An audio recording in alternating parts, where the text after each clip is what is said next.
ये देश की एकता और अखंडता के लिए ये बहुत ज़रूरी है कि भारत की पुरानी संस्कृति और विरासत सामने आए।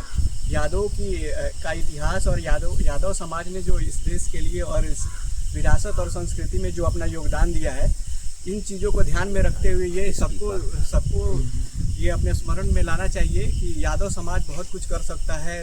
इस देश में अगर आगे खड़ा हो जाए तो किसी को इस बात की ज़रूरत नहीं पड़ेगी कि किसी दूसरे समाज को लड़ाने की। तो यादव समाज इतना शक्तिशाली है, इतना मेहनती है और इतना ईमानदार है, बहुत मेहनती समाज है। इनको आगे लाया जाए और इनको मौका दिया जाए, इनके लिए हर तरीके से व्यवस्थाएं की जाए तो बिल्कुल ये देश को एक तरफा शक्ति देंगे बचाने के लिए और आगे बढ़ने के लिए। क्यों ऐसे में हम लोग ईरान है, हम लोग किसी से डरते नहीं है, ठीक है। कोई भी और जो हम लोग डांटेगा तो हम लोग एक नहीं सुनेंगे, हम सिर्फ जाएंगे। तो संन्यास क्यों ले लिए? तो हमारा आरजेडी सरकार होता है तो ये सब संन्यास की बातें नहीं करता, सिर्फ लड़ता। मोदी के कहने में भी नहीं भाएंगे, वहाँ पे हम घर भी आ जाएंगे तब भी जाएंगे बॉर्डर भी लड़ने। आप देख रहे हैं ग्राम स्वराज 24 न्यूज, मैं हूँ संजय यादव। अभी हम पहुँच चुके हैं ऐसे जगह पे जहाँ पे यादव समाज के युवा है और यादव समाज के लड़के हैं जो सेना में जाने के लिए तैयारी कर रहे हैं। और ऐसे भी यादव समाज कुश्ती के लिए प्रसिद्ध होता है। तो आप देख सकते हैं कि यहाँ पे आखड़ा है और यादव जो युवा है वो कुश्ती भी कर रहे हैं और दौड़ भी रहे हैं। इन लोगों का सेना में जाने का मन है। तो आज हम बातचीत करेंगे। अभी हाल फिलहाल में जो पाकिस्तान और हिंदुस्तान का जो जंग चल रहा था, युद्ध जो चल रहा था पहलगाम में आतंकवादियों के बाद हमला के बाद, उस समय बहुत ऐसे जो नौजवान थे जो अग्निवीर में गए थे वो अपने नौकरी छोड़कर भाग रहे थे। अग्निवीर में जो गए थे नौकरी पर, नौकरी छोड़कर भाग रहे थे। तो आज हम बातचीत करेंगे कि सीज फायर हुआ है और 3-4 दिन जंग के बाद सेना जो है और मोदी जो सरकार है वो सरेंडर बोल दिया है। तो हमें यादव समाज के लड़के से बातचीत करेंगे कि क्या ये लोग सोचते हैं, क्या मोदी के आज भी ये लोग फैन है कि मोदी को छोड़ दिए हैं। क्या नाम हुआ आपका? चलिए, ये यादव है। तो आप क्या सोचते हैं, अभी सीज फायर हुआ है और मोदी जी 56 इंच के सीना बनाए हुए हैं। ऐसे पता चल रहा था कि जो अग्निवीर के जो जवान थे वो बॉर्डर पर गए थे तो अपना नौकरी छोड़कर भाग गए थे। और आप लोग सेना की तैयारी कर रहे हैं, तो क्या आप लोग भी वैसा वक्त आएगा तो नौकरी छोड़कर भागिएगा? नहीं, हम नहीं भागेंगे, कभी नहीं। हम क्यों भागेंगे? हम तो लड़ने के लिए तैयार है, कभी लड़ेंगे। भागेंगे क्यों? आप बॉर्डर पर जाइएगा लड़ने के लिए? जी जाएंगे। मोदी का भी बात नहीं मानिएगा? नहीं मानेंगे। क्यों? सिर्फ नहीं कहेंगे। देखिए, ये देश के स्वाभिमान है, ठेठ भाषा में बोल रहे हैं कि हम लोग वहीरान है। वहीरान किसी से डरता नहीं है।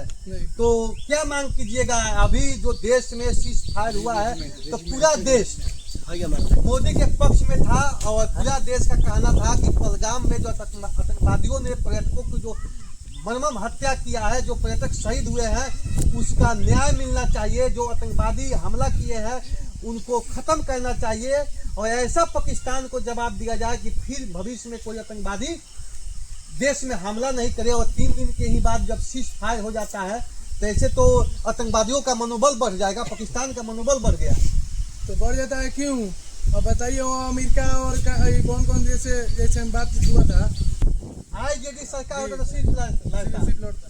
और यादव रेजिमेंट नहीं, यादव रेजिमेंट हम लोग बनवाने में ऐसे में लगे हुए हैं कि बन जाता तो हम लोग यादव समाज कोई भी लड़ने के लिए तैयार है। तो क्या करते आप? यादव रेजिमेंट मिल जाता तो बहुत कुछ कर देते। जहाँ भी कोई भी काम नहीं होता वहाँ पे कर दिखाते हैं। तो आप देख रहे हैं कि यादव जो है वो वही रेजिमेंट की आज मांग कर रहा है। उसका मांग करने का कारण है अंदर की गुस्सा। जो देश के प्रधानमंत्री नरेंद्र मोदी सीज फायर किए हैं और अमेरिका का बात माने हैं, और वहीं जब देश के प्रधानमंत्री इंदिरा गांधी थी तो उस समय देश में बेरोजगारी था, देश में गरीबी था, भूखमरी था। उस समय इंदिरा गांधी अमेरिका को डांट दी थी और पाकिस्तान को 2 भाग में बांट दी है। तो आज पूरा देश इंदिरा गांधी को याद कर रहा है और यादव समाज आज अही रेजिमेंट को याद कर रहा है कि आज देश में अही रेजिमेंट होता तो आज अमेरिका के कहने पर भी सीज फायर नहीं होता। आज जो 26 पर्यटक जो हमारे पहलगाम में शहीद हुए उसका न्याय मिलता, उसका जवाब हम लोग आतंकवादियों को खत्म करके देते। और जो 3 दिन में सीज फायर हुआ है वो 3 मिनट में पाकिस्तान के औकात का पता वही रेजिमेंट होता तो लगा देता। ये यादवों की इतिहास है और ये यादवों का जुनून है। आपका क्या नाम हुआ? अखिलेश यादव। आप क्या सोचते हैं? हाँ, आहिर रेजिमेंट एकदम जरूरी है। क्यों जरूरी है? लड़ाई करने के लिए। क्या और जो सेना है उस पर विश्वास नहीं है? ना, उसपे मोदी भी है। सरकार पर ना, विश्वास नहीं है आपको? उस पे भी है, लेकिन अब मोदी सेना सरकार पर विश्वास है लेकिन हाँ, मोदी सरकार पर विश्वास नहीं है। हाँ, पता ना क्यों सीज फायर कर लिए, अब किसी के दबाव में किए कि अपने से कुछ सोच समझ के किए। ये तो कहते थे कि 56 इंच का सीना है हाँ, वो तो शुरू से बोलते हैं 56 इंच का सीना है। और सीना इनका सिकुड़ गया हाँ, वैसे और ही सेना लगता का है। भी मनोबल घटा दिए। सेना का भी भारतीय इतिहास में ऐसा आज तक सेना का शर्म से सर नहीं झुका है जो मोदी सरकार झुका है। इंदिरा गांधी भी थी तो मतलब किसी के दबाव में नहीं आई थी और डट के लड़ाई एकदम की थी इंदिरा गांधी। अहिर रेजिमेंट मिल जाता तो और सेना में बहुत मजबूती आ जाती। अहिर रेजिमेंट मिल जाती तो सेना में बहुत बहादुर, बहुत मनोबल मिलेगा। क्या सोचते हैं आप इस देश के बारे में? अभी सीज फायर हुआ है और यादव समाज के जो लड़के वो वही रेजिमेंट के बात आज बतिया रहे हैं। देखिए, चलिए, तो आप देख रहे हैं कि कहना है कि जो अहिर रेजिमेंट है, जो यादव समाज है, इनका विरासत वीरता से ही पहचान में आता है। अगर यादव की पहचान है तो युद्ध से है, यादव की पहचान है तो वीरता से है। अगर अहिर रेजिमेंट होता तो भारत की जो शान है, जो मान है, वो आज बरकरार होता। आज सेना की भी सीना चौड़ा होता। तो देश में आज अहिर रेजिमेंट की बहुत बड़ी जरूरी है। अहिर रेजिमेंट होती तो ये जो सीज फायर होता है, ये सीज फायर नहीं होता, बल्कि पाकिस्तान को मुंहतोड़ जवाब दिया गया होता और पाकिस्तान के सीना पर तिरंगा झंडा फहराया जाता। एकदम मुंहतोड़ जवाब देना एकदम जरूरी है। एकदम नहीं होता है, बिगड़ैल हो जाता है, वैसे हुआ है। तो अगर पाकिस्तान को जमाना है, सीज फायर नहीं होना चाहिए था और मतलब एकदम मजबूती से एकदम लड़ाई एकदम जरूरी था। अगर पाकिस्तान को सबक सिखाना है और आतंकवाद को खत्म करना है और देश का मान सम्मान बढ़ाना है तो अहिर रेजिमेंट जरूरी है। अहिर रेजिमेंट की अति आवश्यक है। तो हम अपने ग्राम सभा 24 न्यूज के माध्यम से देश के जो सरकार है उससे भी अपील करता हूं कि आप अहिर रेजिमेंट घोषित कीजिए और अहिर रेजिमेंट बनाइए। तभी जाकर देश का मान सम्मान बचेगा, तभी जाकर सेना का मनोबल बढ़ेगा, तभी जाकर पूरे विश्व से आतंकवाद खत्म होगा और पाकिस्तान का मुंहतोड़ जवाब दिया जाएगा।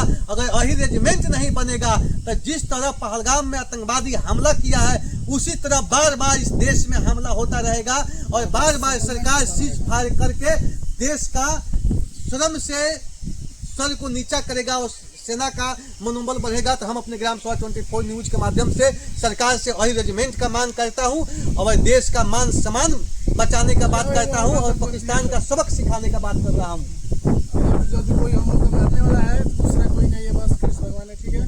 दूसरा किसी में पावर नहीं आ जाएगा। जय यादव जय माधव, बस यही हम जानते हैं, दूसरा कुछ नहीं जानते हैं। तो अपने सिवा दूसरा कुछ किसी को भी हम नहीं जानते हैं जो कौन है हमारे आगे कौन नहीं है। बस अपना सुनते हैं, अपना जानते हैं, बस जानते हैं कि कृष्ण भगवान हमारे साथ देते हैं, दूसरा कोई नहीं देता। यादव समाज का एक खून में कहिए या दिमाग में कहिए, जैसे भी हो, लेकिन ये समाज जब आगे बढ़ जाता है तो पीछे घूमकर नहीं देखता है। ऐसे इतिहास में भी चीन में जब भारत और चीन से जब युद्ध हुआ था उसमें यादव सैनिक ही बढ़ चढ़ कर भाग लिए थे और चीन का मुंहतोड़ जवाब दिए थे। तो चीन को भी सबक यादव ही सिखाया था। इस लिहाज से भी इतिहास को उठा कर भी देखा जाए तो यादव के जो वीरता यादव समाज दिखाया उसको अहिर रेजिमेंट जरूरी है। अहिर रेजिमेंट ही पाकिस्तान का मुंहतोड़ जवाब देगा और आतंकवाद से लड़ेगा कोई तो अहिर रेजिमेंट ही लड़ेगा।